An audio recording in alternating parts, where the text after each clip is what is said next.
देखिए, जो वैज्ञानिक संस्तुत मात्रा है सामान्यतः हमारे जनपद की, तो वो लगभग 75 किलोग्राम प्रति एकड़ डीएपी की संस्तुत मात्रा है, जो बेसल ड्रेसिंग में है, यानी कि बुवाई के समय किसान उसको प्रयोग करता है जी। लेकिन किसान के बावजूद भी जो जनपद का औसत मैं देखता हूँ किसानों से बात हुई है, वो 1 एकड़ में 1.5 कट्टे की बजाय लगभग 2 बैग यानी कि 100 किलोग्राम से लेकर 150 किलोग्राम डीएपी तक डाल रहा है जी। तो इसके बारे में किसानों को कहना चाहूँगा कि बहुत ज़्यादा डीएपी की जो संस्तुत मात्रा है उतनी ही मात्रा में डीएपी प्रयोग करें और ज़बरदस्ती उर्वरक को ना डालें, क्योंकि डीएपी बहुत महंगा उर्वरक है। 1350 रुपए का डीएपी का एक बैग है और प्रति बैग 1095 रुपए की सब्सिडी भारत सरकार इस पर देती है जी। तो कुल मिला के ये जो बैग है वो 2324 रुपए का एक बैग भारत सरकार को पड़ता है जी। और बड़ा महत्वपूर्ण निवेश है, इसका बहुत सावधानी पूर्वक प्रयोग करें। और किसान अक्टूबर में डीएपी आलू लगाते हैं, उसी समय उनको डीएपी की आवश्यकता होती है। जब उनको आवश्यकता डीएपी की होगी बुवाई के समय, उनको डीएपी पर्याप्त मात्रा में उपलब्ध करा दी जाएगी। अभी से उसको खरीदने की आवश्यकता नहीं है जी। इस चीज का वो लोग ध्यान रखें जी। और दूसरा, फिर वो बैलेंस फर्टिलाइजर का प्रयोग करें। बैलेंस में आपकी डीएपी बैलेंस है, उससे उनकी लागत घटेगी।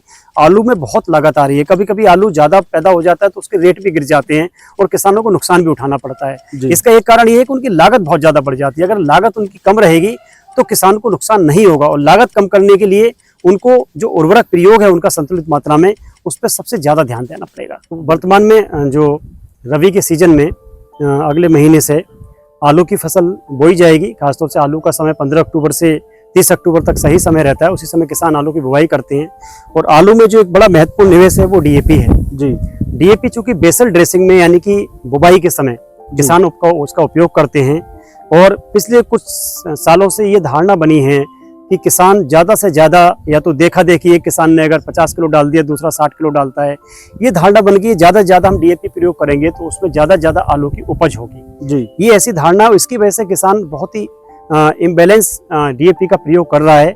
और इसी वजह से डीएपी की कभी कभी कमी भी हो जाती है, क्योंकि किसान संस्तुत मात्रा से ज़्यादा डीएपी खरीद देता है जी। डीएपी में एक तत्व यूरिया भी होता है, एक फास्फोरस होता है जी। यूरिया चूंकि उसमें 18% यूरिया नाइट्रोजन है और 40% उसमें फास्फोरस रहता है जी। तो यूरिया अधिक मात्रा में डीएपी डालने से उसमें यूरिया की मात्रा अधिक चली जाती है, और फिर जो पौधा है वो पौधा भी उसका नरम और मुलायम हो जाता है, उस पर कीड़े बीमारी लगने का ज्यादा खतरा रहता है।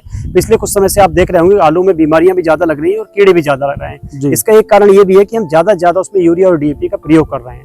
देखिए, जो वैज्ञानिक संस्तुत मात्रा है सामान्यतः हमारे जनपद की, तो वो लगभग 75 किलोग्राम प्रति एकड़ डीएपी की संस्तुत मात्रा है, जो बेसल ड्रेसिंग में है, यानी कि बुवाई के समय किसान उसको प्रयोग करता है जी। लेकिन किसान के बावजूद भी जो जनपद का औसत मैं देखता हूँ किसानों से बात हुई है, वो 1 एकड़ में 1.5 कट्टे की बजाय लगभग 2 बैग यानी कि 100 किलोग्राम से लेकर 150 किलोग्राम डीएपी तक डाल रहा है जी। तो इसके बारे में किसानों को कहना चाहूँगा कि बहुत ज़्यादा डीएपी की जो संस्तुत मात्रा है उतनी ही मात्रा में डीएपी प्रयोग करें और ज़बरदस्ती उर्वरक को ना डालें, क्योंकि डीएपी बहुत महंगा उर्वरक है। 1350 रुपए का डीएपी का एक बैग है और प्रति बैग 1095 रुपए की सब्सिडी भारत सरकार इस पर देती है जी। तो कुल मिला के ये जो बैग है वो 2324 रुपए का एक बैग भारत सरकार को पड़ता है जी। और बड़ा महत्वपूर्ण निवेश है, इसका बहुत सावधानी पूर्वक प्रयोग करें।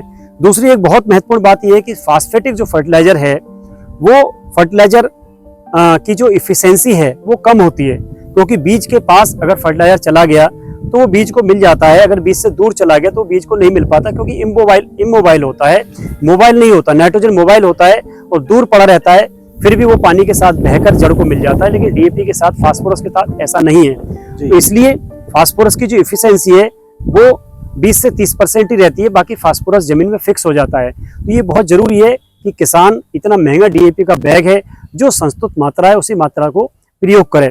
जहां तक हमारे मेरठ की बात है, मेरठ में लगभग 6,500 से 7,000 हेक्टेयर के बीच का एरिया हमारे यहाँ आलू से कवर होता है। और खासतौर से खरखोदा, परीक्षितगढ़, थोड़ा सा दौराला का पार्ट है, लावड़, इस क्षेत्र में ज्यादा आलू बोया जाता है। और जो जिला उद्यान विभाग के आंकड़े हैं उसमें लगभग 3,000 से 3,200 के आसपास किसान हमारे यहाँ आलू की खेती करते हैं जी। तो हमारे पास वर्तमान में पर्याप्त मात्रा में डीएपी उपलब्ध है और किसान उसके लिए पैनिक ना हो। अभी अगस्त का महीना ही चल रहा है और किसान अक्टूबर में डीएपी आलू लगाते हैं, उसी समय उनको डीएपी की आवश्यकता होती है। जब उनको आवश्यकता डीएपी की होगी बुवाई के समय, उनको डीएपी पर्याप्त मात्रा में उपलब्ध करा दी जाएगी। अभी से उसको खरीदने की आवश्यकता नहीं है जी। इस चीज का वो लोग ध्यान रखें। जी। और दूसरा फिर वो बैलेंस फर्टिलाइजर का प्रयोग करें। बैलेंस में आपकी डीएपी बैलेंस है, उससे उनकी लागत घटेगी। आलू में बहुत लागत आ रही है, कभी कभी आलू ज्यादा पैदा हो जाता है तो उसके रेट भी गिर जाते हैं और किसानों को नुकसान भी उठाना पड़ता है। इसका एक कारण ये है कि उनकी लागत बहुत ज्यादा बढ़ जाती है। अगर लागत उनकी कम रहेगी तो किसान को नुकसान नहीं होगा। और लागत कम करने के लिए उनको जो उर्वरक प्रयोग है उनका संतुलित मात्रा में, उस पर सबसे ज्यादा ध्यान देना पड़ेगा। बिल्कुल, ये आपने सर बहुत अच्छा बिंदु और तथ्य बताया कि डीएपी के ज़्यादा अधिकता से हमारी लागत भी बढ़ती जा रही है। हाँ बिल्कुल। इस लागत को हम कैसे कम कर सकते हैं? डीएपी के अलावा हम डीएपी के वैकल्पिक खाद को, हम कौन कौन सी ऐसी खाद हैं जो उस खेत में डाल सकते हैं? हाँ देखिए, डीएपी के अलावा नैनो डीएपी भी इस समय आई हुई है। कई कंपनी बना रही है, इफको की भी नैनो डीएपी है और भी जो कुछ निजी उर्वरक कंपनी है उनकी भी डीएपी है और बहुत अच्छी है। उसकी जो जो एक बोतल है वो 600 रुपये की बोतल आती है और वो 1 एकड़ के लिए पर्याप्त रहती है। तो उसका प्रयोग किया जा सकता है। हम बेसल ड्रेसिंग में डीएपी को कम करके और जो टॉप ड्रेसिंग में, जैसे कि यूरिया का जब बाद में छिड़काव करते हैं तो पत्ती के ऊपर हम उस डीएपी का छिड़काव कर सकते हैं। तो फास्फोरस सीधा का सीधा स्टोमेटा के थ्रू उस पौधे को मिल जाएगा और पौधे की बढ़वार हो जाएगी। बेसिकली पौधे को उतना न्यूट्रिएंट चाहिए। आप न्यूट्रिएंट किस माध्यम से दे रहे हैं, किस तरीके से दे रहे हैं, ये जरूरी होता है। ये जरूरी नहीं है कि हम बहुत ज्यादा डीएपी 1 कट्टा 1 बीघा में डीएपी हम स्टार्टिंग में दे दें तो उसका बहुत फायदा हो जाएगा, ऐसा नहीं है। उसको बैलेंस न्यूट्रिएंट चाहिए और उसके बहुत सारे माध्यम है। अगर पत्ती पर हम फोलियर स्प्रे करते हैं, चाहे वो यूरिया का करें या डीएपी का करें या जिंक का करें, वो ज्यादा मात्रा, उसकी इफिशियंसी बहुत ज्यादा होती है। यानी कि जो डीएपी 20% बेसल ड्रेसिंग में हमारे पौधे को मिलती है, यानी कि बुवाई के समय देने पे मिलती है, उसी की इफिशियंसी 90% हो जाती है। यानी कि 1 किलो अगर डीएपी लगाएगा किसान तो 90% डीएपी उस पौधे को मिल जाएगी। अगर 1 किलो डीएपी बेसल ड्रेसिंग में लगाएगा तो 20% डीएपी मिलेगी। इतना बड़ा अंतर आ जाता है। इसी से उसकी लागत घट जाती है, इसी से उसकी लागत कम हो जाएगी।